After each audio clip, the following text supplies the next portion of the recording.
This is music, and this is a list of 10 pieces of album cover artwork that are so bad they're good.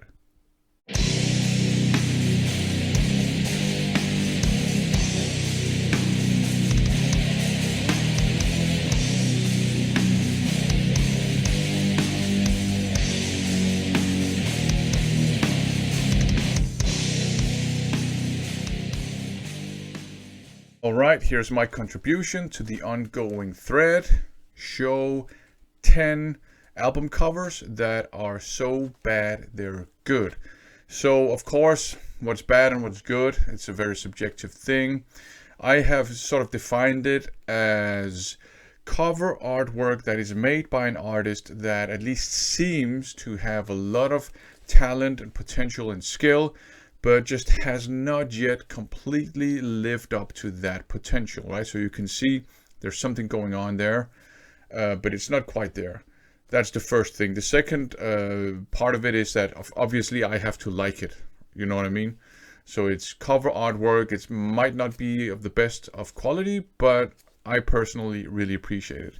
So just getting straight to it. Up first, we got this one here, "Don't Cheer Me Up" by Aftermath. Kind of thrash metal.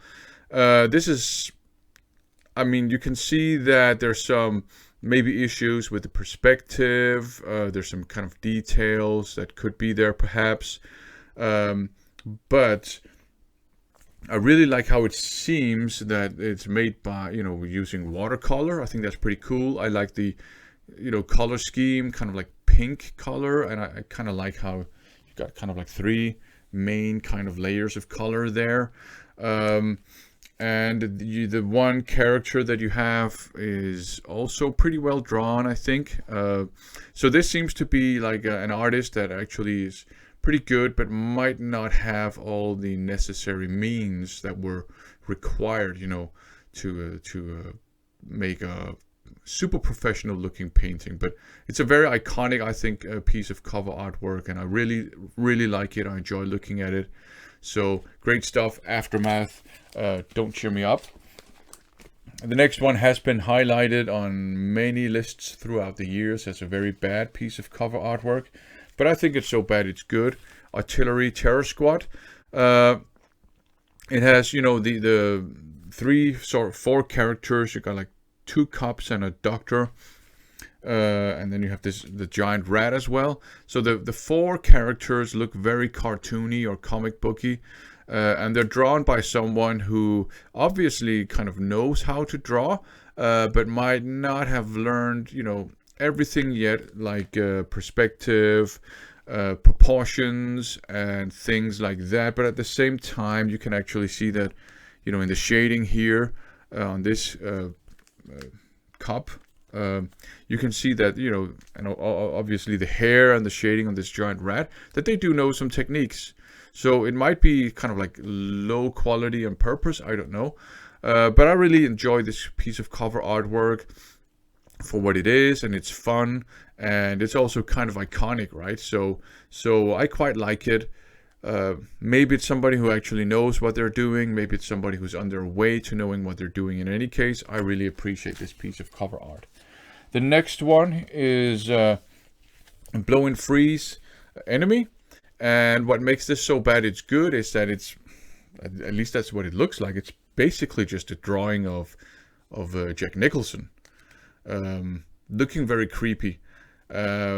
And then you have that very creepy and dark and scary piece of cover artwork. And then you have this kind of logo on top, which is more almost something you would expect to find on a psychedelic kind of, psych rock or something like that kind of album. But it's pretty good, pretty simple, I think, piece of cover artwork. They just, lifted Jack Nicholson from, I guess it's probably from The Shining or something like that. So, yeah, there you go. That's why it's so bad it's good. The next one here, "Night on Boykin," the one without the, I guess, priest or witch hunter or whatever. They're kind of like two versions. There's this one where, with a woman just burning on the fire, and then you have another one that kind of is less violent looking. But yeah, so again, this looks like it's an artist that, you know, they know how to draw, and they just haven't got, you know, proportion and things like that down yet. But it's kind of haunting still. The expression on her face, the sort of blood coming from her nose, and her mouth. She's been, you know, probably battered and beaten before they burned her on the stake here. So actually, the artist has captured that very well. I also like the dynamics of the fire and how the artist has sort of managed to create that using, I think it's color pencil or something like that they've used. So yeah, it's actually a pretty scary piece of cover artwork. I mean, again, looks like it's somebody who may be on the way to knowing what they're doing. And they capture this dark atmosphere very well as well. So the other variant of Night on Boykin also kind of looks like in the similar style. It's probably the same artist who created that one. But I really like this piece of cover artwork, and it's a great album too. The next one, Force, Set Me Free. And then on the back it says, from this pain inside my head. And of course you have here, what makes it so bad is good is that I think the proportions are a bit weird, right? I mean, the neck is kind of like completely twisted here, but maybe it makes sense because it's somebody being kind of tortured. The hands look like they're very large compared to the person's head, and also it's kind of like, does not necessarily look like the hands belong to the same person. And then of course just on the back again, the head has exploded and has disappeared. So so there are some kind of dimension and proportion problems, but at the same time the shading is actually very good. The lightning bolts or electricity or whatever it is, they also look very good. And you got this kind of like saliva here from the teeth, which also looks you know, very realistic and scary. And so the shading and the coloring is actually very, very good. The proportions and dimensions kind of weird, but I really like this cover artwork, and I kind of like the sort of narrative that you got a head here, and then on the back the head has exploded. So there you go. Up next, Tales of Terror by Hallows Eve. Looks like, I don't know, a kid in school, 7th grade, who, you know, who knows how to draw, who's pretty good at drawing, but would perhaps with time develop into being like a great comic book artist. So this would kind of be like some of the first kind of realistic drawings that this kid would make. So yeah, I like the cartoony aspect of it.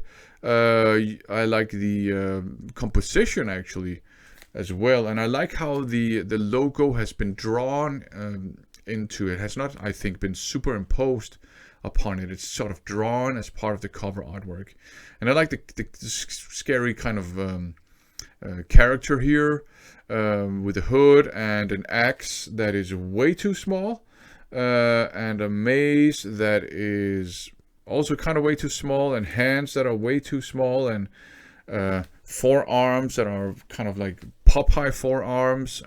So there's some proportion and dimension stuff going on, but it's an iconic piece of cover artwork. And the spider's web in the sort of background also looks pretty cool. And of course, it's a great sort of thrash speed metal album. The next one, you cannot really do a So Bad It's Good without showing this one. So a lot of people have highlighted this one as a bad piece of cover artwork. Hydra Vein, Rather Death Than False Faith.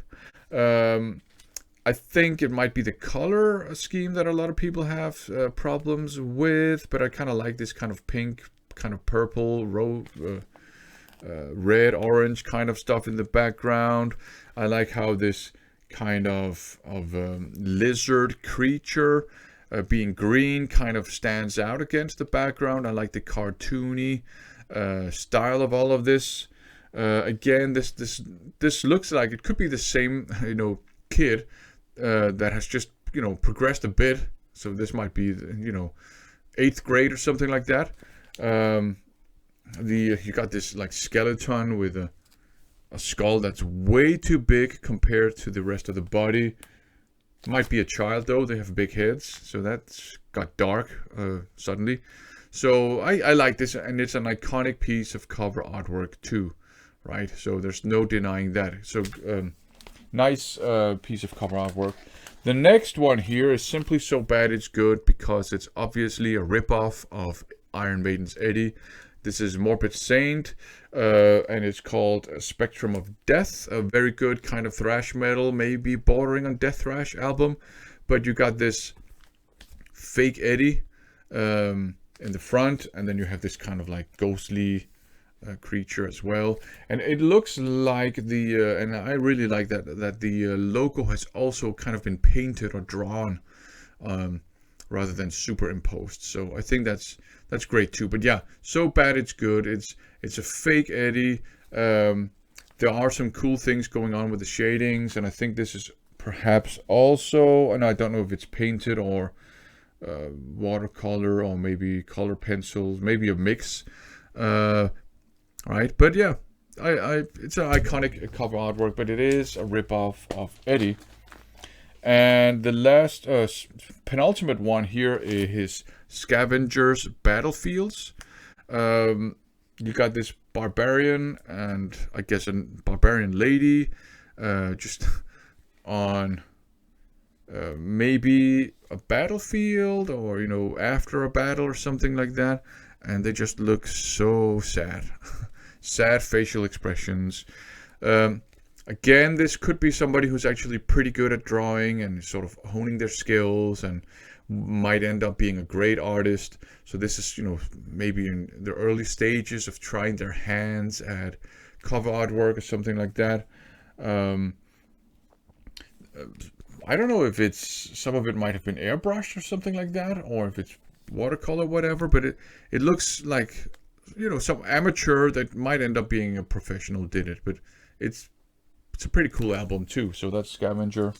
And the last one is Sliced Pimples, and it's called Brains Condemned to Serious Laughter. So you got this kind of chaotic landscape with lots of cartoony characters.